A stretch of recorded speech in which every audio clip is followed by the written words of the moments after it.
When you early enroll a kid, do you have to have some questions answered, or do you figure if he's an Ohio State recruit, he can handle it?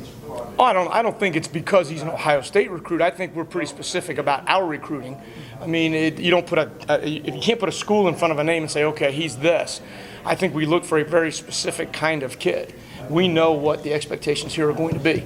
So we've recruited that kind of kid. We know what's coming in. So I don't think we were. I guess you could always be really disappointed, but I think if you've done your homework and your research, you know what kind of a kid you're getting when he comes in. Everybody, or you just offer it to some of the recruits? Oh no, I think we are looking for kids who have the academic acumen necessary to graduate early from high school and have the type of maturity about them that they can leave home. We don't push it on anybody. It's clearly a kid's choice. But those kids who want to do that and feel mature enough and their parents are comfortable with it, I think it's a huge advantage. Kerry, to a lot of people, leadership would be something either you're born with or you don't have. Yeah, I mean, what a silly thing to think, right? If we can develop all of our skills, why would we think that we couldn't develop leadership? And Coach Meyer is as good as anybody that I've ever been around. I mean, I'm only 51, but I've never been around anybody who develops leadership better than Urban Meyer, and he has made it a focal point, not just for this team. You know, he talks about the great leaders that we lost last year, but that wasn't accidental. Those kids weren't necessarily all great and gifted leaders. He molded that in those kids, and that's exactly what he's doing right now. We know that's a void. We graduated some great kids. We feel like we were successful in large measure due to our leadership last year. Well, guess what? If that's true, then let's make sure we're developing and enhancing it in this year's group. Not that you couldn't. And I didn't mean to interrupt you. No, that's okay. Not that you couldn't write a whole book about the topic, but how does Urban Meyer develop leaders then? Well, it's a constant focus on the part of not just he's developing me as a leader. I mean, you know, he has weekly meetings with a series of players on the team, but every time I go into a staff meeting, you know, I write down, if he says the sky's blue, I write it down because I believe that what he's sharing with me is about leadership and leading in my room. He allows each of us to be the general manager of our position. We're in charge of it. The expectations are very high in every area, and so that's what we develop with our kids.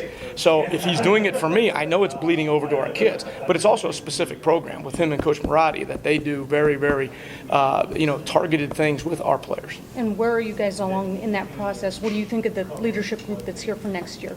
I think he's 4 weeks into it. I think he would tell you that it's a vacuum that is being filled. I think we have seen some great growth through spring from some kids that are going to be great leaders. I don't think they're finished products yet, but that's why you've got the next 12 weeks to develop some of that stuff in those kids, and I'm excited about it. I'm really excited about it. Who are a couple of those guys on the defensive side? Well, Christian Bryant, I think, has been a very vocal leader in the huddle, in the meeting rooms. I think that started, frankly, at the after the Indiana game last year. He stood up, gave a passion speech to our defense, and he has, I think, from that moment been recognized by our players as a leader. He's becoming more and more comfortable in that role. C.J. Barnett is an established player on the field who when he speaks, kids listen, and his effort has a tendency to encourage others to follow him.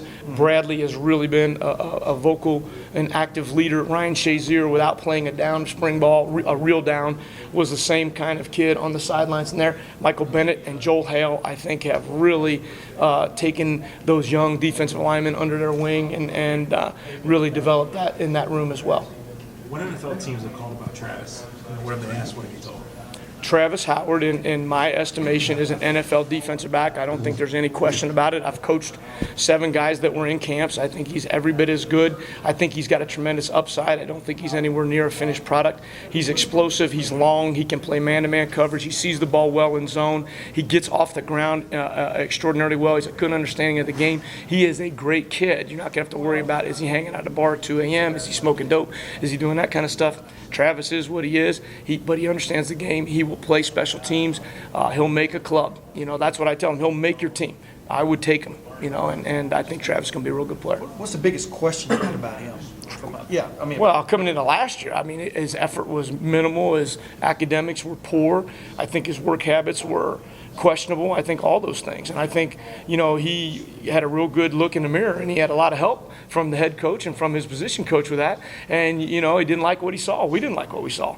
And, I remember driving on vacation in July with my wife, and I got Travis on speaker's phone, and I got you, coach. I called him every day from the daggone beach because I wanted to make sure he was taking care of business. And Travis did. And, there's something to be said for that. Now, he's not as good as he would have been if he had taken that approach for 4 years. I'll be honest with you. He could have been a first-round pick. He's got first-round talent. But because he didn't do all those things, he won't get drafted in the first round. But he's a better player than a lot of guys that were at the combine. And Travis is going to play a lot of football. The Outer Banks, where were you?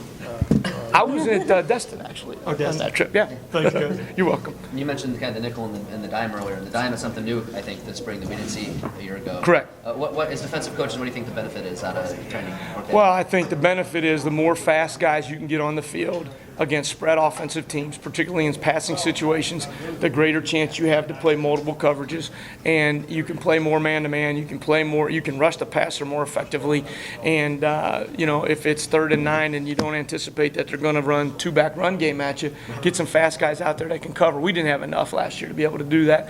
We think we will. Frankly, we didn't have enough to do it in the spring game because of some of those guys not playing. So that's another expectation on the part of Najee and Devin coming back healthy, and then the addition of the freshman kids that are coming in.